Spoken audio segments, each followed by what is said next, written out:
अस्सलाम वालेकुम रहमतुल्लाहि व बरकातुहू। आज की डिस्कशन में हम डिस्कस करेंगे, हम जिस टॉपिक पे बात करेंगे वो है एक्स रे डिफ्रैक्ट्रोमेट्री। देखें, हम x R D basically in detail discuss कर रहे थे। हम डिस्कस कर रहे हैं एक्स रे डिफ्रैक्शन, और एक्स रे डिफ्रैक्शन में हमने इसकी थ्योरी जो है वो हमने इन डिटेल देखी है। ब्रैग लॉ देखा है, ईवाल्ड स्फीयर देखा है। तो ये एक पूरी number of series of lecture थे। आज हम प्रैक्टिकल एप्लीकेशन की तरफ आ रहे हैं कि how we can apply these X rays for particular application. अब यहाँ पे एक्स रे डिफ्रैक्टोमेट्री की डेफिनेशन को अगर हम देखें तो एक्स रे तो डिफाइन कर रहा है कि आप एक्स रेज यूज़ कर रहे हैं। डिफ्रैक्ट का डिफ्रैक्टो जो टर्म है ये डिफ्रैक्शन से ली गई है, और मेट्री मीन मैयर, यानी कि एक्स रेज की डिफ्रैक्शन को मैयर करने वाला इंस्ट्रूमेंट, वो इंस्ट्रूमेंट जिसकी मदद से हम एक्स रेज को यूटिलाइज करके फॉर पर्टिकुलर क्रिस्टल उसके ऊपर हम फॉल कराते हैं, और उसके नतीजे में डिफ्रैक्शन जो होती है उसको हम मैयर करते हैं। तो इस पूरे फिनोमेना को, इस पूरे इंस्ट्रूमेंट को, इस पूरे इक्विपमेंट को हम, या इस पूरे प्रोसेस को हम एक्स रे डिफ्रैक्ट्रोमेट्री कहते हैं। और जो इंस्ट्रूमेंट इस पर्टिकुलर पर्पज़ के लिए यूज़ होता है उसे हम कहते हैं ये एक्स रे डिफ्रैक्ट्रोमीटर है। अब एक्सएलडी आप जानते हैं कि one of the most widely utilize technique in material characterization. आप जब भी कोई मटेरियल सिंथेसाइज करते हैं, जब भी किसी मटेरियल की प्रैक्टिकल कोई एप्लीकेशन की तरफ लेके जाते हैं, तो सबसे पहले आप उसे बनाते हैं और आप मेक श्योर करते हैं कि क्या आपने वो मटेरियल बना लिया है जो आपकी डिज़ायर थी। अगर तो आपने वो बना लिया है तो या नहीं बनाया, वो बना है या नहीं बना, या अगर वो बन गया है तो उसमें कितने परसेंट प्योरिटी है या कितने परसेंट इम्प्योर है। ये जो परसेंटेज है, और ये हमें एक्स रे डिफ्रैक्शन की या डिफ्रैक्टोमीट्री प्रोसेस में से गुजारने के बाद पता चलता है।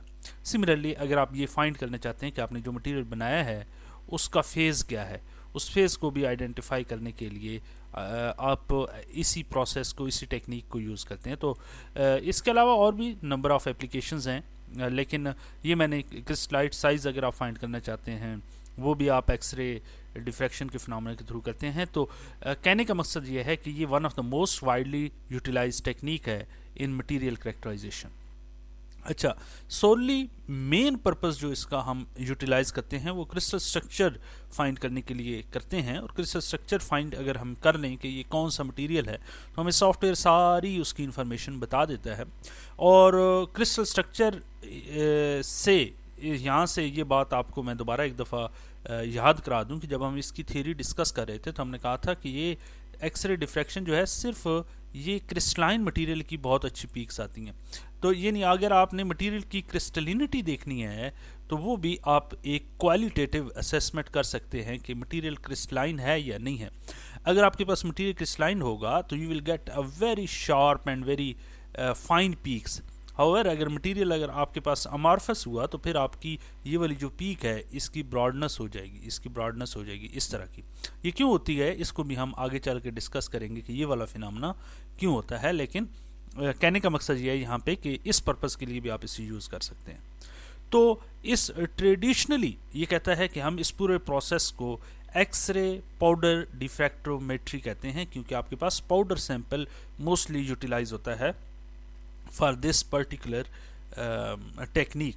हाउएवर ये ज़रूरी नहीं है कि आप पाउडर यूज़ करें, आप थिन फिल्म भी यूज़ कर सकते हैं, आप सॉलिड मटेरियल भी यूज़ कर सकते हैं फॉर दिस पर्पज़। अगर हम आगे चलें तो हम ये डिस्कस करने में की तरफ ज़्यादा इंटरेस्टेड होंगे कि ये जो इक्विपमेंट है इसको, जिसको मैंने कहा था कि इस इंस्ट्रूमेंट को XRD instrument is called X ray diffractometer, वो इक्विपमेंट जिसकी मदद से ये सारा प्रोसेस हम कैरी फॉरवर्ड करते हैं। इसमें हम क्या करते हैं कि आपके पास एक एक्सरे बीम होता है। ये तो आपको पता है कि एक्सरे मेन चीज़ है। इस एक्सरे बीम को आप मेक श्योर करते हैं कि ये सिंगल वेव लेंथ का बीम हो। हाउएवर अगर ये सिंगल वेव लेंथ का नहीं भी होगा और उसमें कोई बैकग्राउंड रेडिएशन होंगी या कोई और इसमें इम्प्योरिटीज़ रेडिएशन होंगी फॉर पर्टिकुलर मटेरियल, तो हम इसको मेक श्योर करते हैं मोनोक्रोमेटर लगा के कि ये सिंगल बीम हो। इसको हम डिस्कस करेंगे आगे जब हम इसकी इंस्ट्रूमेंटेशन पढ़ेंगे वहाँ पर, लेकिन ये आपको पता होना चाहिए कि एक सिंगल वेवलेंथ को हम किसी भी क्रिस्टल पॉलीक्रिस्टलाइन स्पेसिमेन के ऊपर फॉल कराते हैं। आपको मैंने बताया कि यहाँ पर क्रिस्टलाइन सैंपल इस वजह से एक मोस्टली अच्छी जो डिफ्रैक्शन पीक्स आती हैं वो क्रिस्टलाइन सैंपल की आती हैं। अमार्फस मटेरियल की वैसे हम अंदाज़ा तो लगा सकते हैं, लेकिन आपको पता है कि उसकी कोई अच्छी पीक्स नहीं आती। अच्छा, होता यूँ है कि आपके पास जो इंसिडेंट एंगल है, लेट्स सपोज आपके पास मैं अगर यहाँ पे इसे हटा दूँ तो लेट्स सपोज आपके पास ये वाला सैंपल है, यहाँ से आपका बीम आएगा, इसके ऊपर आप एक्सरे फॉल कराएंगे और यहाँ से डिफ्रैक्ट होके इधर आ जाएगा। यहाँ पे आपका डिफ्रैक्टोमीटर लगा होगा, यहाँ पे आपका एक्सरे सोर्स इंसिडेंट एक्सरे आ रहे होंगे, ये स्पेसिमेन होगा, ये स्पेसिमेन होगा, और यहाँ पर वो कलेक्टर कलेक्ट कर रहा होगा या डिटेक्टर डिटेक्ट कर रहा होगा आपके एक्सरे बीम को। ये कहता है कि आप एक पर्टिकुलर इंसिडेंट एंगल से अपने एक्सरे बीम को फॉल कराते हैं and then this X ray is detected by these detector. There are various kinds of detector, we will also discuss about these detectors, but right now we are basically getting a very short introduction of X-ray diffractometer. Okay, अब ये कहता है कि आपके पास जो results आ रहे होते हैं, एक तो ये 2 थीटा मेजर कर रहा होता है। अच्छा, यहाँ पर ये याद रखें कि आपका स्पेसिमेन भी रोटेट कर रहा होता है यहाँ पे, और यहाँ पे डिटेक्टर भी यूँ रोटेट कर रहे होते हैं। तो इनकी ये कैसे, इनकी आपस में रेशियो क्या होती है, इनकी रोटेशनल स्पीड की, इसको भी हम आगे देखेंगे। कहने का मकसद ये है कि ये 2 थीटा और एक इंटेंसिटी, इसके दरमियान एक्सरे डिफ्रैक्टोमीटर जो हमें ग्राफ देता है या जो डाटा अक्वायर करता है, इसके दरमियान होता है। ये जो इंटेंसिटी होती है, ऑफ कोर्स मैंने आपको बताया है, ये आपके पास डिफ्रैक्टेड बीम की जो रेज आ रही हैं, इंसिडेंट इंटेंसिटी तो सबकी सेम होगी, लेकिन डिफ्रैक्शन इंटेंसिटी डिफरेंट होगी, तो उस इंटेंसिटी को ये मेजर करेगा with respect to angle theta. और ये एंगल थीटा से इंटेंसिटी वेरी कैसे होती है, इसको भी कौन कौन से वो फैक्टर्स हैं, इसको हमने इससे पिछले लेक्चर्स में, जहाँ पे डिफ्रैक्शन इंटेंसिटी के नाम से हमने एक लेक्चर रिकॉर्ड किए थे 2, और उसमें हमने ये डिस्कस किया था कि ये इंटेंसिटी कैसे इन्फ्लुएंस होती है इस एंगल के साथ। कौन से वो फैक्टर हैं जो इस इंटेंसिटी को कहीं ज़्यादा कर रहे होते हैं और कहीं बहुत ज़्यादा कर रहे होते हैं और कहीं पे कम कर रहे होते हैं। तो ये वाली इस तरह का एक ग्राफ आता है, इस ग्राफ को हम कैसे रीड करते हैं इसको भी हम देखेंगे। लेकिन कहने का मकसद ये है कि ये जब आपके पास डाटा आ गया, इस तरह का डाटा आ गया, तो इस डाटा को आप फिर आप एक रेफरेंस डाटा से कंपेयर करते हैं। तो आपके पास जो सॉफ्टवेयर्स होते हैं, there are various kinds of software in which the standard data is installed, standard data is stored on those in all kind of these software, और उसमें हमें मुख्तलिफ कार्ड्स मिलते हैं। मिसाल के तौर पे ये अगर आपने एक्सरे डिफ्रैक्शन की सोडियम मेटल की, तो सोडियम मेटल की आपके पास ये इस तरह का एक आ जाएगा, डाटा आ जाएगा एक्सरे डिफ्रैक्शन करने के बाद, डिफ्रैक्टोमीट्री के बाद। अब उसके बाद ये वाला डाटा आप अपने स्टैंडर्ड जो सोडियम का सैंपल होगा, इसको आप अपने सॉफ्टवेयर में जैसे ही इनपुट इसका लेंगे, इस फाइल को इंपोर्ट करेंगे, तो इसको आप जब उसे एनालाइज करेंगे तो आप देखेंगे कि ये वाला डाटा अगर लेट्स सपोज सोडियम का स्टैंडर्ड डाटा है, मैंने आपको बताया था कि ये कार्ड्स होते हैं जिनके अंदर वो उसका स्टैंडर्ड डाटा है।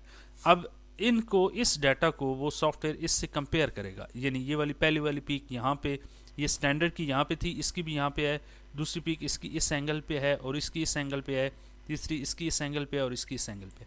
ये तीनों पीक्स के एंगल अगर सेम हों तो हम ये कहते हैं कि ये पीक्स के जो एंगल है ना, जैसे हमने कहा था ये 2 थीटा है, ये इसके फिंगरप्रिंट्स हैं, और ये बेसिकली इसको अश्योर करते हैं कि ये अगर डाटा इससे मैच कर गया तो डेफिनेटली ये सोडियम का डाटा है। इसमें अगर कोई एक्स्ट्रा पीक आ भी रही हो कहीं और, तो वो भी ये बता देगा कि ये किस मटेरियल से मैच कर रही है। ये बेसिकली शॉर्ट सा इंट्रोडक्शन था।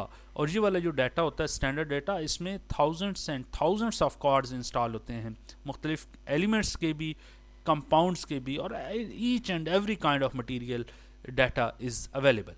तो फ़िलहाल इतना ही, कल हम इसकी इंस्ट्रूमेंटेशन पढ़ेंगे। इस हवाले से अगर आपका कोई क्वेश्चन हो आप कमेंट सेक्शन में ज़रूर पूछिए, मैं आपको ज़रूर जवाब दूंगा। जाने से पहले चैनल को ज़रूर सब्सक्राइब कर लीजिए ताकि ताकि आने वाली हर न्यू वीडियो का नोटिफिकेशन आपको टन टन करके मिल